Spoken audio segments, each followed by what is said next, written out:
This is a recent clip from CNBC. Bill Miller, the fourth, I think his name is. It's called Understanding Bitcoin in 48 Seconds. So he basically breaks this down, what we've been talking about on this channel since inception, in a very quick and dirty 48 seconds. So we're going to listen to Bill talk about this, and then we're going to break it down between the three of us. So let's see what Bill has to say about Bitcoin. One of the most important things to keep in mind is if you just look at Bitcoin, it doesn't matter, right? Bitcoin doesn't care. It's back in the six figures with a lot of room to go. If you compare its primary functional use case, which is actually a check and a balance on the lack of accountability in fiat unit creation, we still have a long way to go. So gold is a 20 trillion market cap.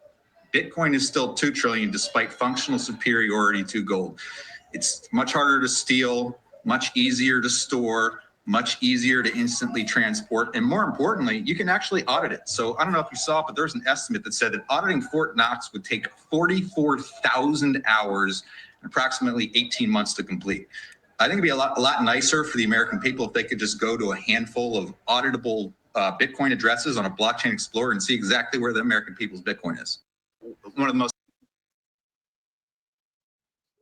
simple, easy. I mean, it can be that simple, understanding Bitcoin.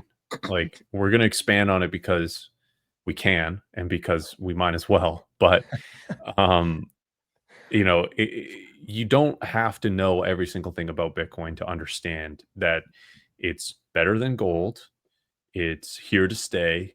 The price continues to go up. More adoption is coming.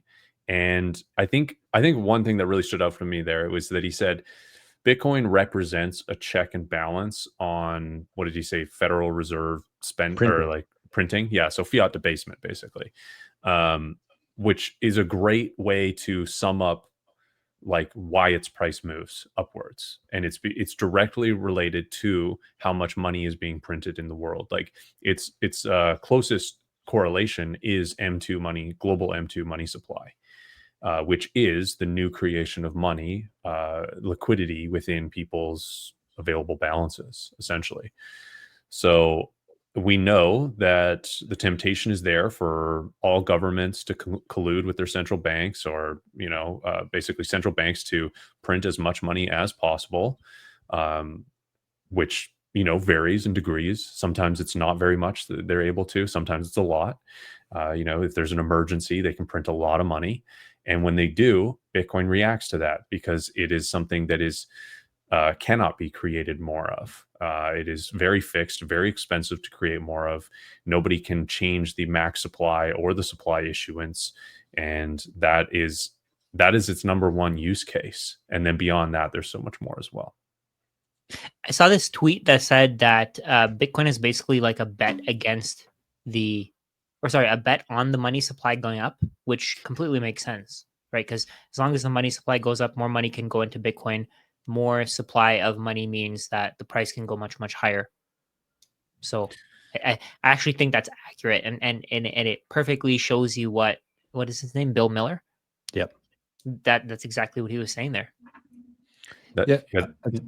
Sorry, Forrest. I was just going to say, I think it's important for people to understand, like, you probably go to the grocery store nowadays and things are more expensive, like significantly more than 4 years ago. You know, people are working harder, they're getting less. And the reason for that is because most people are still storing their time and energy in dollars, which can be printed by other people. And there's a quote that says, you should never work for something that somebody can print. That's essentially what's happening here. And the people who are storing their time and energy in Bitcoin instead, life isn't getting more expensive for them. It's actually getting significantly cheaper. So I think in that sense, it is measuring how much money is being printed. It's repricing that plus every other asset on earth. If you look at real estate in dollar terms, yes, it's gone up in the last 10 years, but in Bitcoin terms, it's down significantly. So it's measuring how much money is being printed, but it's also repricing assets to their fair value. Pretty much what gold did before Bitcoin, but Bitcoin has replaced gold. And in that sense, as Bill said there, it is significantly undervalued because if you look at the market cap of Bitcoin, it's about $2 trillion today. Gold is 20 trillion. So even if you say Bitcoin and gold are on the same page, that means that Bitcoin should be worth $1 million today. When I first got into Bitcoin, I looked at all the different risks, and the one biggest risk that I really deemed as viable, or, well, not so viable, but the real risk to Bitcoin is government being responsible with their spending, and therefore central banking not having to print new money. And I just thought the risk of that happening is next to zero, very, very close to zero. And I just thought, well, if that's the biggest risk and that risk is almost nothing, then this is the best asymmetrical bet, because it's going to, go up in value because of that happening. So, the inverse of it not happening, the likelihood of it happening, very, very high. And therefore Bitcoin outperforms and benefits the most out of all assets that are affected by asset inflation. Yeah. Can we expand on that? Why is that impossible to happen? Why wouldn't governments stop printing money? Well, you can even look at it, right? Like when Doge came out, the Department of Government Efficiency, that was a direct response to try to curtail, spending that didn't need to happen within the government. And I would say they've been largely unsuccessful. I mean, you could say they've had their successes and they're more successful than doing nothing, but they have not been able to make a serious dent in the deficit, which is beyond what a deficit is, beyond what they're capable of paying. It's a deficit is the addition of debt. So their goal was to lower the deficit and to break even on their spending. They're not really going to be able to do that. I think they actually just passed a thing to increase their deficit amount. So they're now allowed to spend up to 4 trillion in deficit instead of 2, I think was their estimate, or whatever it was. Don't quote me on that, because I didn't look into that too much, but I believe something like that happened. And the reason for that really is just because it's a debt snowball that they've done. So they started, the government to get elected, long time ago, government to get elected, promised all these spending programs. Hey, we're going to give you this, we're going to give you that, vote for me. And they got elected because of it. And so the other, the next election that happened, the other opponent had to do the same. And so it's who can spend the most. It becomes a competition of who can spend the most, because they're trying to buy people's votes by spending. And it gets out of hand. And if you can't grow into that debt and that spending, which is next to impossible with all the mismanagement and with all of the handouts and bribes, is basically like legalized bribes with lobbying and whatnot, that make that don't have the best interests of the people. That debt becomes a spiral. And right now it's spiraled. It's too far. The debt is way too massive. And the only way to get rid of it is to print it away. That's really what ends up happening. Is if you print a bunch of money, it has the inverse effect that it has on people's savings, which it lowers the value of and purchasing power of those people's savings. It also does that to debt. So it lowers the purchasing power or the cost of that debt. So that's what they do when they have debt. When they issue new debt, they make sure they print more than the payments on that debt. So it becomes a negative real rate of return for all of the debt holders, and all of that money flows into companies. So the companies outperform the debt. So really doesn't make any sense to ever hold debt. The only reason to hold debt is because it's regulated to do so, or because you have excess money from basically the issuing country has deficits with another country. Then it might make sense to hold some sort of debt instrument. But a lot of times it doesn't. I think it also makes sense to hold debt in the short term. Let's say, for example, if you have less than 4 years, right? I think anything more than that, Bitcoin works. But in the short term, maybe debt works. Under 4 years, and then I think maybe like month to month, you'd probably want to hold cash. 100%. Yes. So short-term debt makes a lot more sense, and there's a lot more short-term debt right now because of that. Because people know that if they buy long-term debt, they're just inflation is gonna give them a negative real rate of return. So it makes no sense. And governments want to issue long-term debt. I mean, Secretary of Treasury Scott Bessent has said that multiple times, and yet he's issued a lot of short-term debt because that's the only demand there is, or the majority of demand. And it's like literally banks are like regulated to hold their assets in debt instruments. They're rewarded for it, and that's like a subsidy basically to Even make pensions buyers too, right? Yes, Pensions, exactly. insurance companies, yeah. Yeah, exactly. And it's like if you're if you're forcing these companies to hold your debt because you have no other buyers, then maybe there's something wrong with that system. Yeah. It's pretty poetic, I think, too, that Bitcoin, after the '08 collapse, where people realized that, hey, something's wrong here. That's right when Bitcoin came out. It was 2008. The white paper, October 31st, was introduced to the world. A couple months later, January 3rd, 2009, that's when the first Bitcoin block was mined. And ever since then, it has been a very good gauge of how much governments have been printing. And you can see the fact that you used to be able to buy a Bitcoin for a couple cents. Now it costs you $150,000 here, pretty much in Canada, for one Bitcoin. And that's not going to change. So if you subscribe to our theory here, in the sense that there's nowhere else to go for that dollar other than down, Bitcoin's a pretty safe bet. And I think when you're looking out into the future, most people are starting to see, hey, something's wrong with our system here. Things cost a lot. I'm working 2 jobs now and I can barely get by. So people are coming to the point of realization where they see something wrong. And I think the first step for them is to get into something like gold or silver, precious metals, because they see it as like a safe place to run from. And then once they're there, that's when they start looking into Bitcoin and they say, you know what, this Bitcoin thing, it has better properties. It has better characteristics. It's harder to steal. It's underpriced. It's easier to store. It's easier to transport, and it's much easier to audit. And so then they go, okay, well, it's a fraction of the market cap. I can get some. And I think that this is where people get it wrong, is they think that they need to get to one Bitcoin. And I think if we had more awareness around what a Satoshi is, it's the only thing that really exists on the Bitcoin network, what a Satoshi is, and the fact that you can still get 1,000 Satoshis for one illusionary dollar, eventually that'll change. Perception will change. People will be more educated on this. Right now, they see Bitcoin at being $150,000 in Canada, and they're like, well, I don't have $150 in my bank account, so why even bother looking into this? But that's going to change, and it is changing right in front of our eyes right now. Yeah, and I think Bill Miller compared Bitcoin a lot to gold in that 48 Yep. seconds, and I think that's a really good place to start. I mean, the concept, the meme idea that Bitcoin is digital gold, it's a great place to start because it shares a lot of the characteristics, and it was designed in a way to replicate certain aspects of gold, and because gold was sound money before it was paperized. So it makes a lot of sense to start there. That's definitely not where you end with your knowledge and understanding of Bitcoin. And if you're coming from the crypto sphere, that's actually like a knock on Bitcoin, because you think, oh, it's gold, it's slow, it doesn't do anything, it's a pet rock, it's store of value, it doesn't even act as a medium of exchange. And that's just lack of understanding about this asset and how it develops over time, and that it needs to be a store of value before it can be anything else. And if you hold any other crypto nonsense, if you're getting into this space new and you get tricked by the crypto stuff, you're getting tricked because you don't realize how centralized all of those projects are, and that Bitcoin is the only decentralized project among them all.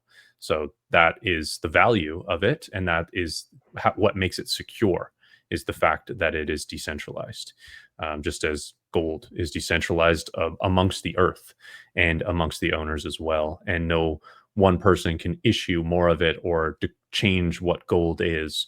No one person can change what Bitcoin is. So it shares characteristics that are similar in that way too. What do you think, Rajat? What's going on in your mind? I agree with everything that that Forrest is saying there. I feel like it's just I feel like there's no way to compete with Bitcoin. Nothing can compete with Bitcoin. No stock, no commodity, no real estate property. Nothing can compete with Bitcoin because number one, of course, Bitcoin is a digital, so you can send it wherever you want to pretty easily, right? Number two, people say that, oh, the transaction fees are high, but it's 12 cents for a transaction fee to get final settlement. That's not high at all. Number two, you have the fact that Bitcoin exists. I don't know if I think I might have mentioned that the fact that it exists on the internet, you can send it wherever you want to. You can transact with anyone who you want. And then it has a finite supply. Nothing else has a truly finite supply. And then what Bill Miller said there, you don't have to, every single block is audited. Every single block is auditing every single block before it. Whereas with Fort Knox and with gold, it's going to take, what was it? What did he say? 4,400 hours? 44,000 hours. 44,000 hours. Yeah, that's crazy. Insane. 44,000 hours versus 10 minutes. Yeah, There's it's no crazy. comparison there.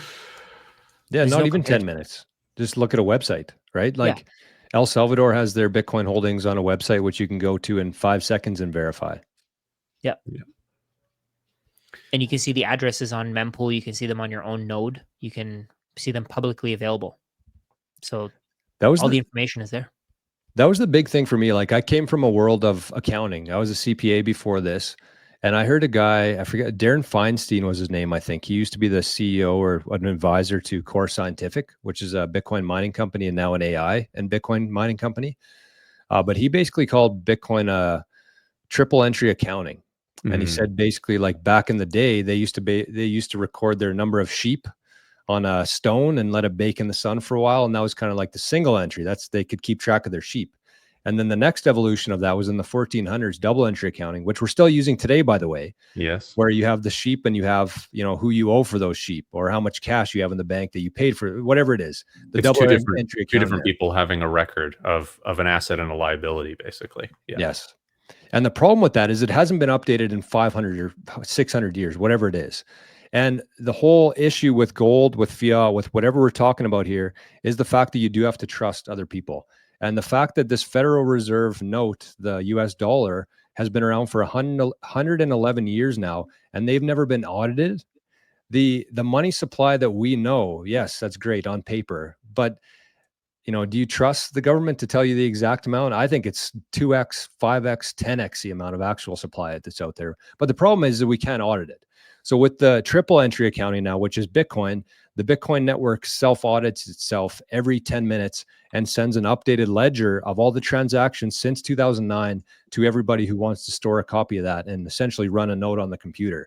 So that was kind of like the main green light for me as an accountant to understand that. So I do think it's a Oh, frozen. Yeah. Damn, I had something good too. I want to say. Damn, I was on a roll there. You were saying, actually, I don't remember what you were saying last. Oh man. I got It's something okay. to add after you're done, Jor. If you want to recap Okay. a little piece of that. Yeah. Let me finish that. Okay. So bit of a technical difficulty there, but I'm going to try to pick up where I left off. But I was saying that was kind of like the main green light moment for me, was realizing that it is a perfect check and balance for the governments that we've never had before. And it makes it a pretty unique asset and something, again, like we've never had before. Yeah. Yeah. The US dollar written on it, it says "In God we trust." It should say "In the government we trust," because you have to trust the government to really respect and use the US dollar, because there is no check and balance there. There is no accountability. The Fed has not been audited, and all government agencies, if they were audited, would fail because they're just rampant with fraud. Yeah. And I think that's important to note too, in regards to cash or fiat dollars and gold, right? Like kind of my theory on the whole thing is like, since 1971, when we went off the gold standard, I think that if we actually went back onto a gold standard tomorrow, our lives would improve by about 100x, maybe more. So like, yes, gold would work, but there's still flaws in it. The fact that you have to verify that the government actually has the gold. He said it would take 44 months or 40,000 hours, whatever it was. That's not even possible. So yes, it would be better, but we have a better way to do that. And it's Bitcoin, and governments are starting to realize that. And I think that this is going to be basically a reverse and a flip of what happened in 1971. And our lives are gradually going to get better because of Bitcoin. So I think in a lot of ways our lives would get worse if we went on a gold standard, because we would not be able to have final settlement for anything. Like it would take a month to get a deal done because you got to ship gold around. no, I'm talking like just currency being backed by gold, not actually transacting in gold. Okay. Yeah. So paperization, like pre-71, Yes. basically. Paper claims of gold. Yeah. Just requires too much trust, right? So yeah, I mean, yes, it would be better because our dollars would be redeemable technically in physical gold and therefore bound to something with some semblance of scarcity and proof of work, cost of production. But yeah, again, Bitcoin is so much better. Yeah. Final thought, Rajat? I'm good. Buy Bitcoin? I think we're solid. That's it. Buy Bitcoin. All right. Well, thank you once again for tuning in to Maple Bitcoin. Make sure you, if you haven't subscribed, if you're watching us from one of the other channels, make sure you subscribe. And you can send some value back through the QR code right beside Forrest's head there. That it goes to our Maple Bitcoin Sats fund, our Lambo fund. And if you don't like QR codes, you can also send to Maple Bitcoin on speed.app. And we very much appreciate every single sat, whether it's 5 sats, 5,000 sats. It means a lot, and it gives us a positive feedback that we're doing the right thing here. So thank you, everybody. And if you can't afford to do that, if you're still accumulating sats, you can just share this, you can like it, and you can subscribe to the channel if you want to support. So thanks, fellas, and we'll catch you on the next one. There it is. Almost missed it.